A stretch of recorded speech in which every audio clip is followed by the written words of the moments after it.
Identifier un problème de recherche est une chose, mais le transformer en une problématique claire et pertinente en est une autre. Comment formuler une problématique qui guide efficacement ton étude de recherche académique ou professionnelle? Eh bien, si tu te poses cette question, tu es au bon endroit. Salut à toi et bienvenue sur Recherche Facile. Ici, je te parle de recherche de manière simplifiée. Dans cette vidéo, on va voir ensemble, étape par étape, comment formuler une problématique de recherche de manière simple, efficace et percutante. Sans plus tarder, c'est parti. Pourquoi la problématique est-elle cruciale? Tout d'abord, il est essentiel de comprendre pourquoi la problématique est au cœur de ta recherche. J'ai expliqué ce qu'est la problématique dans ma vidéo portant sur comment identifier un problème de recherche et je t'invite d'ailleurs à suivre cette vidéo pour en savoir plus en détail. Tu trouveras le lien de cette vidéo dans la barre d'informations. Alors, une problématique bien formée permet de structurer efficacement l'étude de recherche en fournissant un cadre précis, c'est-à-dire en définissant clairement l'objectif de l'étude, les variables principales à explorer et les limites du sujet. Et aussi, il faut noter un cadre pertinent, c'est-à-dire en s'assurant que le sujet de recherche est en lien direct avec les enjeux actuels, qu'il soit utile à la communauté scientifique ou professionnelle et qu'il réponde à une question qui mérite d'être explorée. Donc, cette problématique doit répondre à quelques objectifs principaux. Ici, je t'en citerai 3. Premièrement, clarifier l'orientation de l'étude. Donc, la problématique permet de définir précisément ce que l'on cherche à explorer ou à résoudre. Deuxièmement, identifier les enjeux clés, c'est-à-dire ici que la problématique permet de mettre en lumière les défis et les opportunités associées au sujet. Troisièmement, structurer la démarche de la recherche de manière logique et cohérente. Donc, la problématique ici guide la méthodologie en suggérant une approche adaptée, qu'elle soit qualitative, quantitative ou bien mixte. J'ai expliqué les 3 types d'approches méthodologiques dans ma vidéo portant sur les grandes étapes d'un processus de recherche. Je t'invite à voir le lien dans la barre d'infos pour en savoir plus. Pour la petite astuce pratique, si tu dois expliquer la problématique de ton sujet à un ami en 1 ou 2 phrases, que dirais-tu? Ceci est important car si l'explication que tu donnes n'est pas claire déjà pour toi, elle ne sera pas non plus claire pour celui ou celle qui t'écoute. Voyons à présent les étapes pour formuler une bonne problématique de recherche. L'étape numéro 1 consiste à choisir un sujet précis et pertinent en identifiant un thème qui t'intéresse et qui a une pertinence sociale ou scientifique, ceci après avoir identifié ton domaine de recherche dès l'évident. On peut aussi utiliser la méthode des 5 W. Qui sont les consommateurs qui achètent les vêtements en ligne à Kinshasa? Donc, cela permet de déterminer le profil démographique des clients, notamment l'âge, le sexe, le niveau de revenus, les habitudes d'achat, etc. Quel type de vêtements achètent-ils en ligne? Cela peut aider à comprendre les préférences spécifiques des consommateurs. Okay? Quand ces achats ont-ils lieu? Donc, cette question peut révéler les périodes de l'année où les achats sont les plus fréquents et ça peut aider à planifier des campagnes marketing. Où achètent-ils en ligne? Il s'agit de savoir si les consommateurs préfèrent certains sites ou applications pour faire leurs achats et aussi s'ils se tournent vers des plateformes sociales ou locales spécifiques. Enfin, pourquoi choisissent-ils d'acheter en ligne plutôt qu'en magasin? Cela permet d'explorer des raisons plus profondes, notamment ça peut être la commodité, la variété des produits, les prix compétitifs ou encore les promotions et les offres spéciales. Donc, en utilisant cette méthode, tu peux obtenir une vue d'ensemble claire et bien détaillée du comportement du consommateur dans le contexte de l'achat des vêtements en ligne à Kinshasa. Dans l'étape numéro 2, effectuer une revue de la littérature est essentiel. Il est important ici, premièrement, de consulter les travaux existants pour cerner les débats actuels et deuxièmement, d'identifier les lacunes et les opportunités de recherche. En d'autres termes, la formulation d'une problématique de recherche commence par dire au lecteur « Voici le sujet à explorer, voici les enjeux actuels associés à ce sujet et voici les questionnements qui en découlent. » Cela implique une présentation claire du sujet suivie d'une analyse des débats en cours de la littérature. Dans cette étape, l'objectif est de poser les bases de la recherche en montrant pourquoi cette question mérite d'être étudiée, quelles sont les connaissances existantes, les limites des travaux antérieurs et clairement identifier ce que ta recherche vise à apporter de nouveau ou à clarifier. Je reviendrai sur la revue de la littérature en détail dans une nouvelle vidéo, donc si cela t'intéresse, laisse un commentaire et on en parlera. Juste une pause. Si le contenu t'apporte un plus jusque-là, n'hésite pas à liker la vidéo, à laisser un commentaire et surtout à t'abonner pour être notifié chaque fois qu'une nouvelle vidéo est disponible.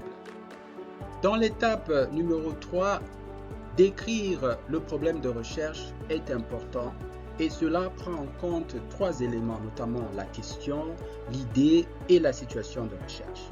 Parlant de la question, c'est-à-dire le problème à résoudre, il est important ici d'identifier clairement ce que tu cherches à comprendre ou à analyser. L'idée, c'est-à-dire le concept principal, il faut présenter la notion ou le phénomène autour duquel la recherche est construite. Et troisièmement, la situation, c'est-à-dire le contexte spécifique. En d'autres termes, définir l'environnement ou les conditions dans lesquelles le problème se pose. En décrivant ton problème de la sorte, cela permet de situer l'étude et de montrer pourquoi elle est importante. Après cela, dans l'étape numéro 4, il est important de définir les objectifs de ta recherche et cela signifie préciser ce que l'étude vise à accomplir, ce que tu veux découvrir par exemple, analyser ou ce que tu veux comprendre à travers l'étude. Dans l'étape numéro 5, il est important de prévoir la portée ou les retombées de la recherche. En d'autres termes, identifier l'impact potentiel et l'utilité des résultats de l'étude. Alors, la portée ici, c'est-à-dire le niveau auquel les résultats s'appliqueront, ça peut être géographique, sectoriel, démographique. Les retombées ici, ça explique comment les résultats peuvent être utilisés en pratique, par exemple pour améliorer les politiques, aider les entreprises à prendre des décisions ou enrichir la littérature existante. Cela permet de démontrer la valeur et la pertinence de la recherche. Enfin, dans l'étape numéro 6, il est important de rédiger ta problématique de recherche en présentant le contexte, c'est-à-dire expliquer la situation actuelle et les raisons qui justifient la recherche, en identifiant le problème, c'est-à-dire décrire la difficulté, par exemple, ou la question spécifique à laquelle l'étude va répondre. Enfin, il est important de justifier l'importance de l'étude en montrant pourquoi il est nécessaire de mener cette recherche et quelles en sont les implications. Donc, une problématique bien rédigée guide toute la démarche de la recherche en fournissant un cadre clair et logique. Alors, passons à présent à un exemple pratique et commençons par choisir un sujet précis et pertinent en considérant cet exemple. Les déterminants du comportement des consommateurs dans l'achat des vêtements en ligne à Kinshasa, freins, motivation et perception. Okay? Ce sujet est pertinent, par exemple, dans le contexte de l'essor du commerce électronique en Afrique et des spécificités du marché quinois où les habitudes d'achat évoluent rapidement avec l'accès croissant aux technologies numériques. Après avoir identifié un sujet pertinent, l'étape suivante, c'est d'effectuer une revue de la littérature. Alors, comme on l'a dit, en analysant bien évidemment de manière critique ce que les autres auteurs disent autour du sujet et en identifiant les lacunes dans la littérature qui pourraient constituer les opportunités de recherche.